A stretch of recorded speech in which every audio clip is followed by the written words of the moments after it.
Continuation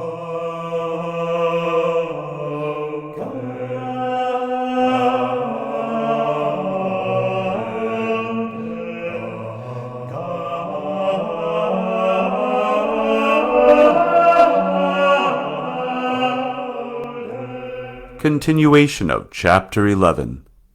The Sillon's Action.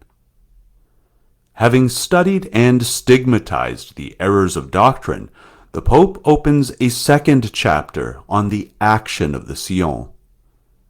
Quote, "We do not claim to have exhausted the subject, for we should yet draw your attention to other points that are equally false and dangerous.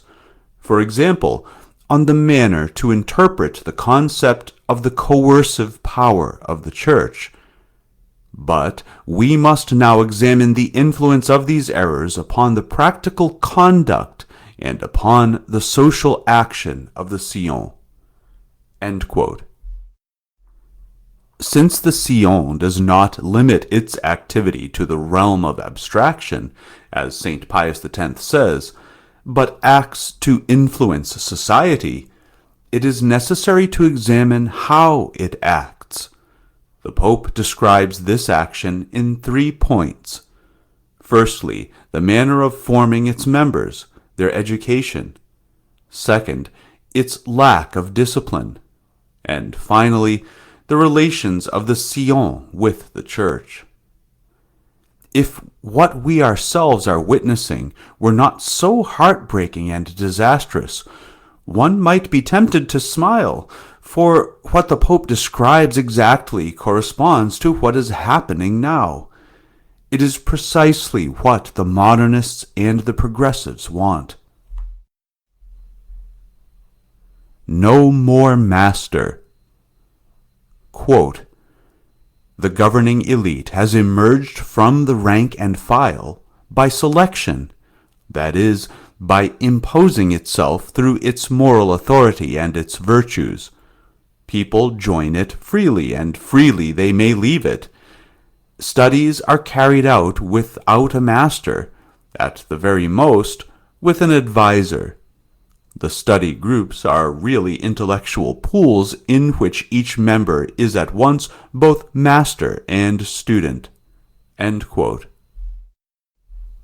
St. Pius X, who always kept a sense of humor, chose well the expression intellectual pools. According to such a plan, what follows? Why not create the same sort of pools in the seminaries, where, to be taught, the seminarians would be put in common all their ideas, and so on. The dignity of the priesthood debased. The Pope continues this examination of intellectual pools by describing how they function. Quote, "The most complete fellowship prevails among its members, and draws their souls into close communion, hence the common soul of the Sillon. It has been called a friendship. Even the priest, on entering, lowers the eminent dignity of his priesthood, and by a strange reversal of roles becomes a student, placing himself on a level with his young friends, and is no more than a comrade." End quote. This is still a reality among a good number of modernists and progressives, and exactly the same thing happened in the JOC circles, young Catholic workers, as I observed when I was in Dakar. When the group met, the chaplain was a comrade.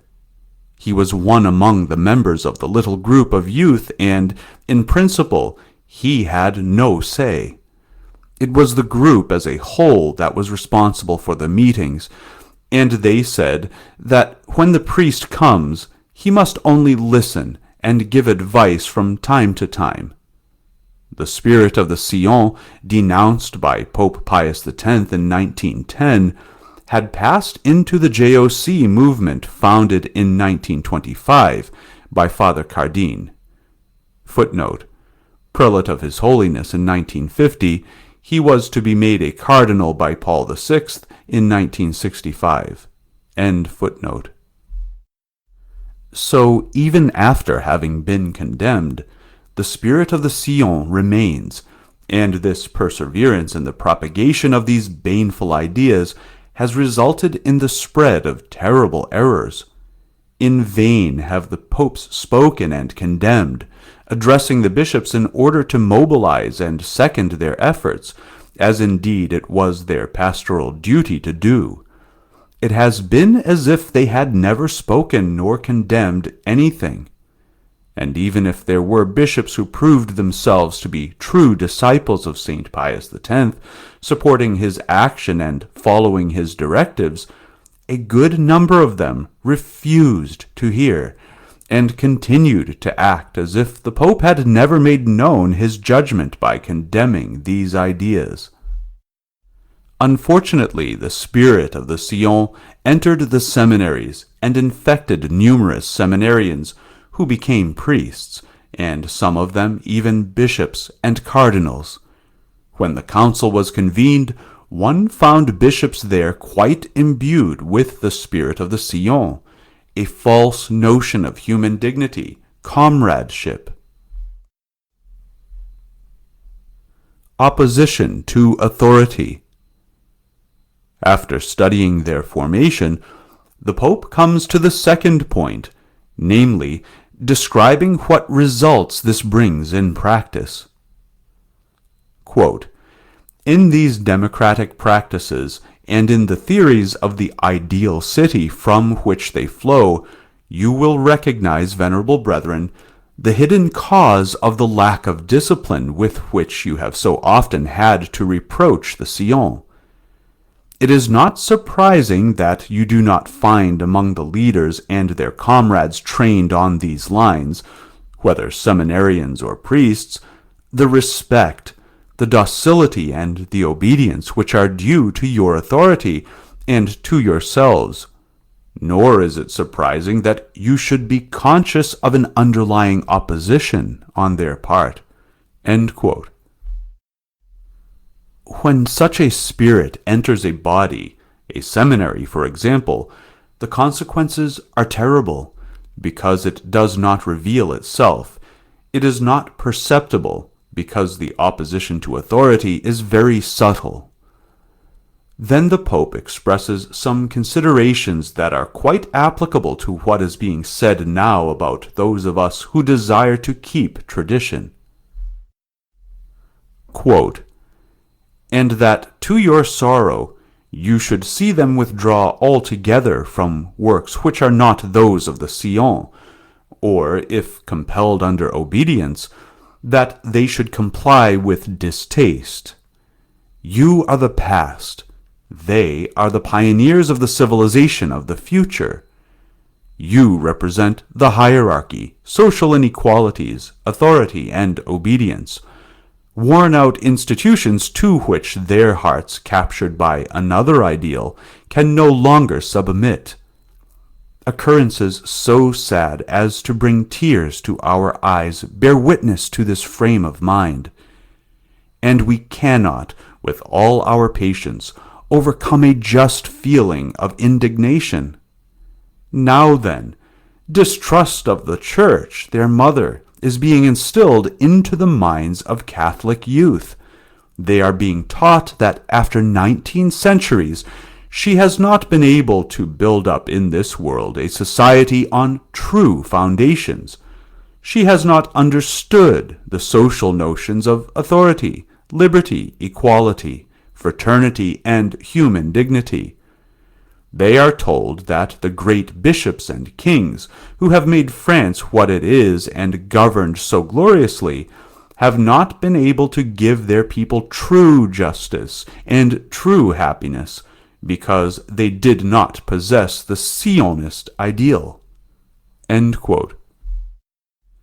This is the language that is being proffered at present, and which we heard during the course of the council. The Church has not succeeded in converting the world. She has failed in her apostolic role. Then it is necessary to change, to adapt the Church to the modern world. The Church did not know how to adapt herself to the peoples, and it is for this reason that there have been so few fruits. During the Council, this spirit was to be found lodged in not a few episcopal heads. In the encyclical, the Pope speaks of the seminarians and priests, but these seminarians and priests became bishops, and there were many who, during the Council, proved themselves to have been won over by this nefarious spirit. They did not want to see or to accept the situation of the Church, that difficulties in the apostolate existed and still exist and needed to be remedied. Even at that epoch, for instance, vocations were drying up. The priests had less and less influence over the families and the children. A kind of discouragement overtook them as they saw that their apostolate did not bear fruit as they had wished, and that, despite their efforts, families disappeared from the parish. The young people would go to clubs or sports associations and the like, and so their parishes emptied,